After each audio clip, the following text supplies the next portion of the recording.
Here's Michael at the foul line. A shot on Elo. Good! The Bulls win! They win!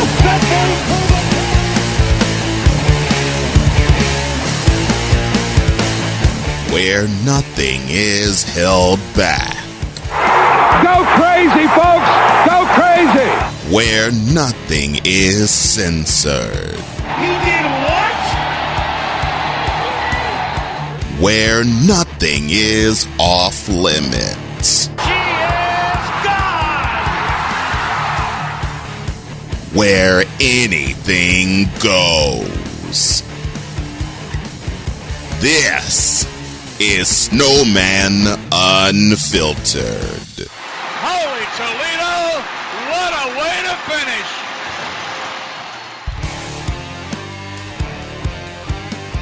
And here's your host, Brian Snow. Well, here we are with another episode of Snowman Unfiltered, and there have been a couple where I've gone off the board. This will be one where I go off the board as I welcome a fellow from across the pond who has a very wonderful story. And we're going to tell it here on Snowman Unfiltered. Do me a favor, folks. I want y'all to welcome Trevor Henderson. And he joins me from the UK right now. How are you, sir? Hello, I'm good. Thank you very much. Lovely to be here. I caught wind of your story and you emailed me, which is how I got a lot of my guests. And I'm going to give you the floor and just tell your story because I absolutely love it, about helping people with dyslexia become speakers. Absolutely, yes. It's an incredibly fulfilling thing to do. It's fantastic. I absolutely love it. I've found my dream at last. At the age of 59, can you believe it? It's taken me that long. No matter how long it takes for y'all to find your dream, no matter what age you are to find your dream, when you find it, it's the most wonderful thing. Now, I found mine at an early age, and I got started in sportscasting when I was 23, but it's taken the better part of 24 years for me to really put it together. Tell the folks how you got this started. Well, I'll be honest. I suppose the story started, years ago, 1973. Oh, wow. Yeah, it was 1973 when a 13-year-old boy got called yet again to the master's office. And in those days, the world was very, very different to what it is now. And I was expecting, as usual, being the naughty boy in the class, I thought I was going to get the cane. I thought, as ever, I was going to get the cane again. That's the cane is, I don't know if it's the same in the UK, in the US. It's the stick, basically. It's the stick, and you get a beating off the teacher. And I entered the office, and the teacher was sitting there, as usual, looking rather smug behind his desk, with his grey, wrinkled suit and his balding head. And he told me to sit down, and then seemed rather exasperated. He said, "Well, Henderson, what exactly do you want to do with your life?" And I'd already had this conversation. I'd already spoken to my father about at 13. I'd had this dream on TV. They had adverts saying, join the Navy and see the world. And I thought, wow, that looked incredible. Here I am stuck in a tiny little council estate in a tiny little house. I could actually go and see the big wide world. And I said to my dad, I'd like to do that. And he said, well, unfortunately, son, you can't, because you're colourblind. They won't take you. So the only way you could get into the Navy would be as a non-commissioned officer. I said, what's that mean, Dad? What's an NCO? He said, well, you could do something like become a doctor, and then you would go through the ratings. And I thought, actually, that sounds quite interesting. I could see the world and help other people. This could be amazing. So, so there I was in front of the lecturer, the teacher, and he said, okay, what do you want to do? And I said, well, I've had this conversation with my father, and I was thinking I'd like to become a doctor so I could join the Navy and see the world. And he sat back in his chair with a grin on his face and said, don't be stupid, Henderson. You've got to be clever to be a doctor. And you, boy, you're not clever. You need to aim lower. You need to aim for something like a milkman. And I walked out of that room. My dreams had been shattered. I was totally deflated. You know, what was I going to do with my life? So that Saturday morning, there I was at 7 a.m. at the roundabout, waiting for the milkman to come up. You see, at 13, I was doing a milk round, delivering milk bottles, and I was doing everything, including the paperwork, except drive the vehicle. And I thought, well, what's the point in going to school? Why should I bother going to school? I can do it. I could be a milkman now. I don't need to carry on with education. So I skived off school whenever I could. I ducked and dived and did as little as I could. And as you can imagine, I was destined to be nothing more than a milkman. Yeah. Not that there's anything wrong with a milkman, but that was my dreams been shattered. Yeah. You know, I wanted to be in the Navy. I wanted to be a doctor, but they've been shattered. And my education went downhill and downhill. And then just by chance, I had an opportunity to go to another school. And quite surprisingly, my parents said, this is a big deal. You really need to get into this school. I had no idea what it's going to be like. I went and visited the school for this interview, and I was knocked for six. This school was nothing like any school I'd ever seen before. This was a technical school, and they specialised in things like woodwork, metalwork, technical drawing, sports, all sorts of skills that I'd never had the opportunity to learn before. And somehow, no idea how, somehow I passed the interview and they accepted me and took me in. Wow. And I was shocked. Well, I was shocked when I got there that, one, how much fun it was, but two, how hard it was to work. I was constantly playing catch up with a school full of clever, bright people, and I was clearly not the brightest or cleverest person. In my mind, I was still the stupid boy. And so I spent 3 years there. I stayed on for an extra year, and we have a thing called GCSEs, and I passed 7 of them with A's to C's, which was phenomenal when I was destined to get 0 from my previous school. That is phenomenal. And it was, when I look back at it, at the time I didn't really appreciate it, but when I look back, the difference was, it was a different school and they got me. They understood that I thought different to other people. And I started through my life, I realised that I think different, I do things different, but I didn't know why I thought or did things different. And I have a weird ability to look at the world around me, look at things that are happening and turn them into visual systems and structures and create something out of, like a visual thing in my head out of nothing. It's weird. Like, so things like I've got a terrible memory. My memory is really bad. I could take an engine apart and I can put it all back together in the right places without having to look up a workshop manual. I've just got this visual way that my mind works. And anyway, I left school and gradually, somehow, I found my way into IT and worked my way up through my IT career. Spent 30 years in IT, of which 20 years of it was 20 years was freelancing. I was earning extremely good money, very, very good money. I worked myself up to a position of responsibility, and the stupid boy had actually come good.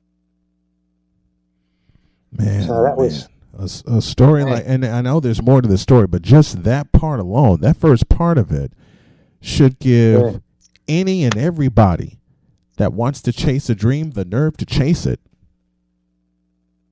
Yeah. And, well, this is what you don't realise. The trouble is, we get so wrapped up with other people's beliefs and ideas and thoughts that we believe them ourselves.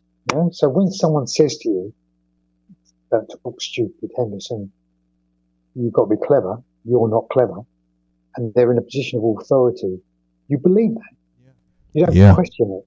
When you're 13, you don't question it. Even as adults, there's so many things that happen around us, that go on around us, that we don't question. We just believe that that's the way it should be.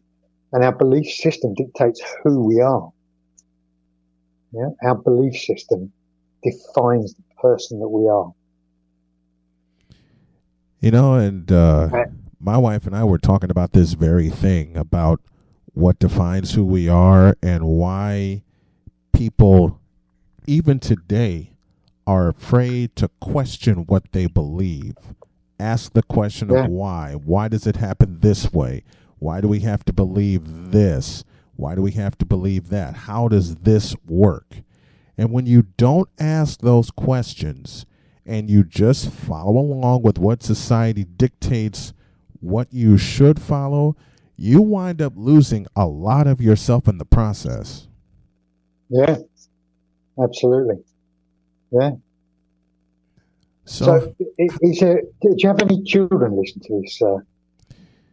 To your podcast? How do you? I didn't hear you quote. Go ahead. Sorry, I was just wondering, do you have any children that listen to your podcast? Actually, I don't as of yet, but there are some kids that are becoming interested in listening and hearing stories like this, especially.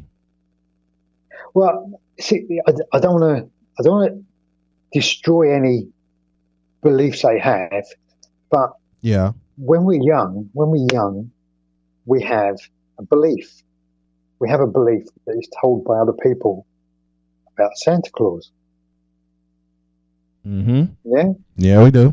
And then that belief changes. It does. Doesn't it? And if that belief is something that we've been told is not true and changes, what other beliefs do we have?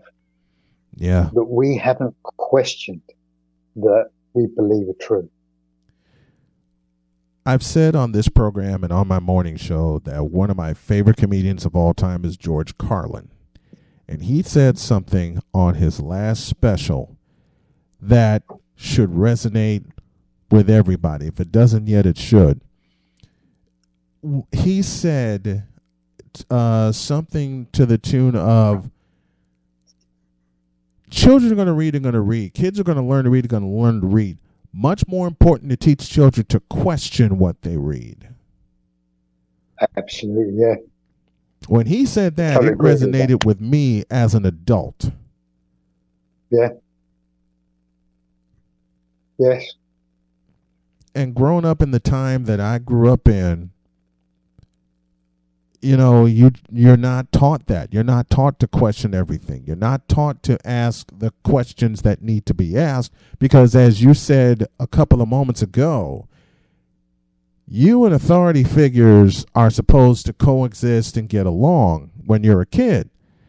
And if you dare, and yes, I put this word in this conversation, if you dare to ask the questions that only adults are supposed to ask, you're seen as a rebel. You're seen as someone who needs to be dealt with. And I mean dealt with in the point of He needs to be silenced. He needs to be re-educated. I mean, from that standpoint. But at the same time, you've got to find out who you are. And that just takes time.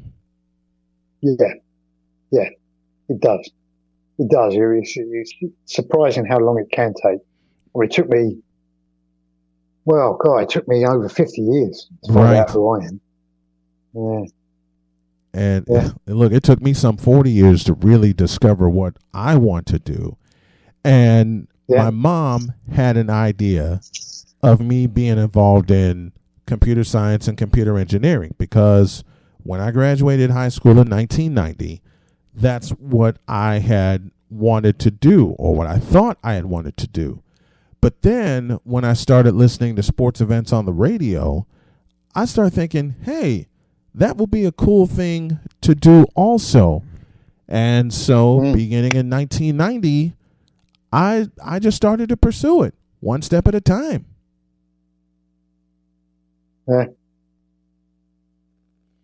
So how did you come to how'd you get to becoming a speaker and helping people with dyslexia become speakers? That fascinated me when I got you down. Well, I hit my 50th birthday, and I didn't know what I wanted to do. It's like a big thing for a person to hit that age. Yeah. And a friend of mine said out of the blue, he phoned me up and said, I'd been working for years. He said, Trev, do you fancy coming on an adventure? He didn't know it's my 50th coming up. He said, do you fancy coming on an adventure? We're going to sail across the Atlantic to St. Lucia. Do you fancy coming? And I thought, wow, what an opportunity. And it happened to coincide literally with my 50th birthday.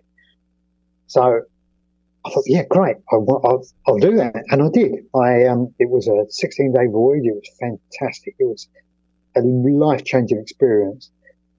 But I came across other people that weren't doing what I was doing. I was in the daily grind. I was working 5 days a week. And yeah, that was my life, work. My whole life was work.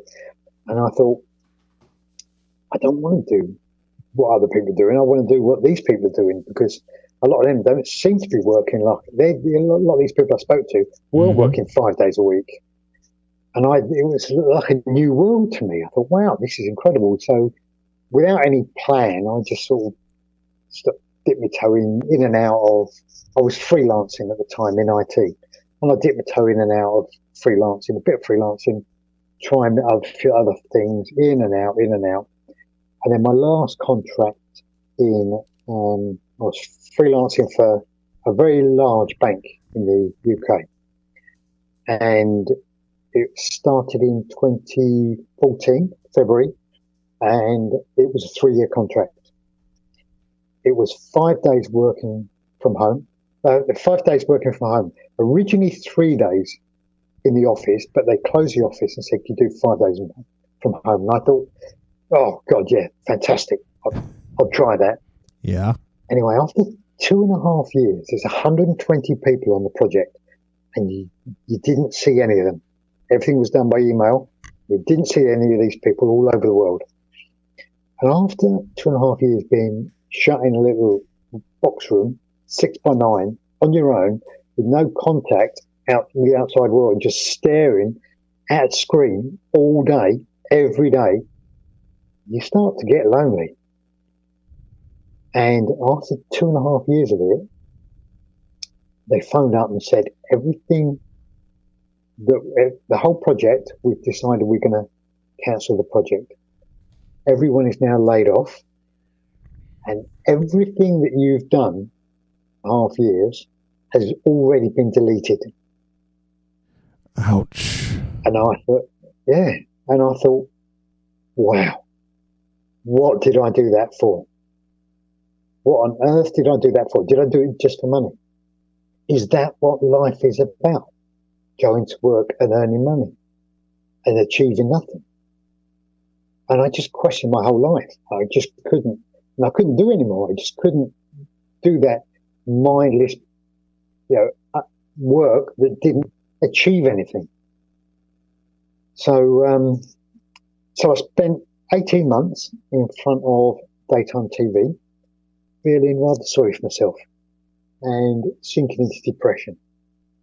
And it all came to a head, and my wife and my daughter said, "You've got to do something." And sure enough, I went to the doctor and I was diagnosed with depression. And I went through cognitive behavioural therapy. And at the same time, I also started getting back into work. And I started as a delivery driver. Now, the trouble was, I didn't believe I could do that because I had been earning large sums of money working in IT with big sums of money and responsibilities. And I became defined by my job. I thought I couldn't do anything but that. And you get to a point where you think, I've earned that much money. Why on earth would I work for less? I need to earn that much money again because that's what I do.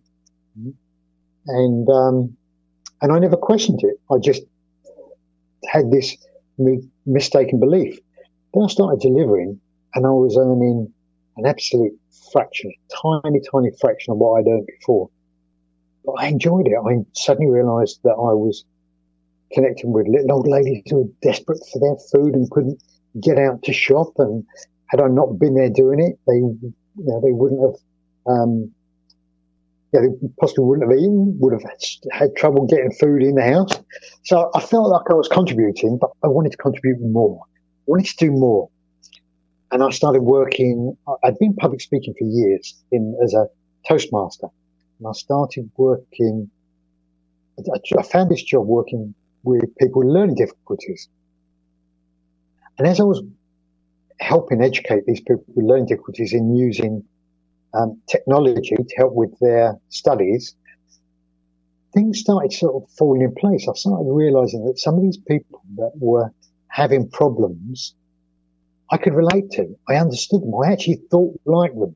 And I had developed my own visual structures and strategies and ways of speaking that didn't require writing a speech. It was totally, I thought it was just my way of doing it. But it turns out a lot of people resonated with that and said, "Oh, this is brilliant. We'd love to see this. We'd love to learn more about this. And you need to get this message out to other people."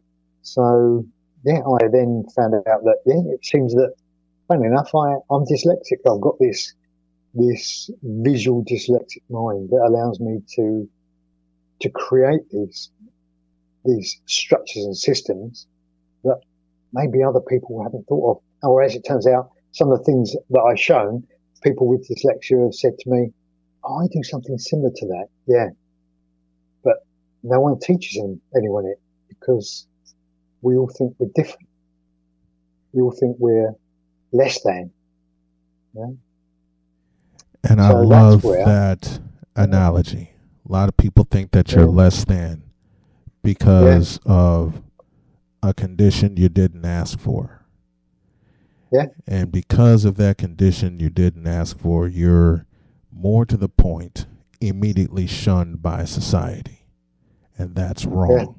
That's absolutely wrong. Yeah. You are absolutely so right there.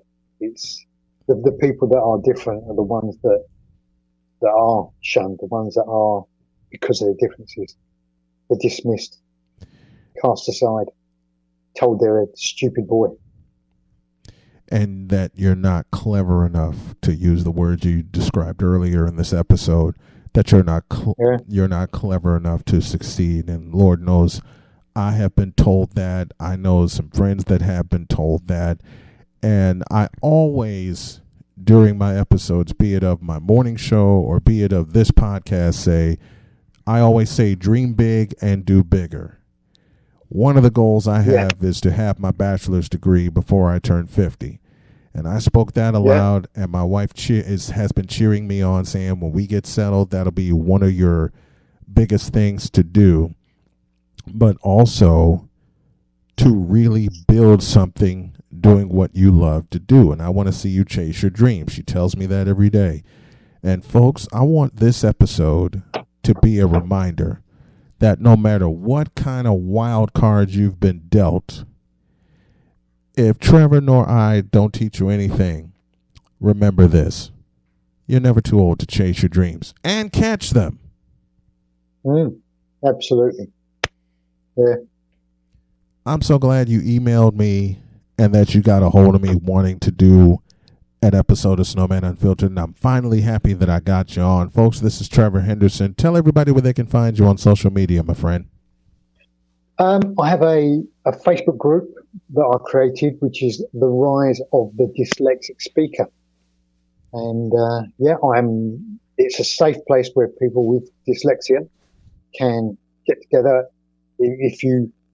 I've had people say, I don't do Facebook because I can't post anything because my writing's not very good. And well, that doesn't matter here. No one judges anyone. We're here to learn about speaking and speaking using different systems that work with the way our minds work. Beautiful. So it's a safe, comfortable environment. Yeah. The dyslexic speaker joins the snowman on this episode of Snowman Unfiltered, and I am so proud of you, not just for what you achieved, but as a man that overcame a lot. And I know you're going to do a lot more, not just for the community that you're in, but for people through social media that reach out to you. I cannot be more proud of you, my friend, and I mean that. Oh. Thank you very much. It's very nice of you to say that. Thank you. Folks, this has been Trevor Henderson, and this has been another episode of Snowman Unfiltered. I want to thank you for tuning in. As I always say, have a great time. God bless. Remember to make your next move your best move. And always remember, and if you listen to this episode, you know it well. If your dreams don't scare you, then they are not big enough. Dream big, do bigger. And I'll see y'all next time on another episode of Snowman Unfiltered. Till then, Snowman out.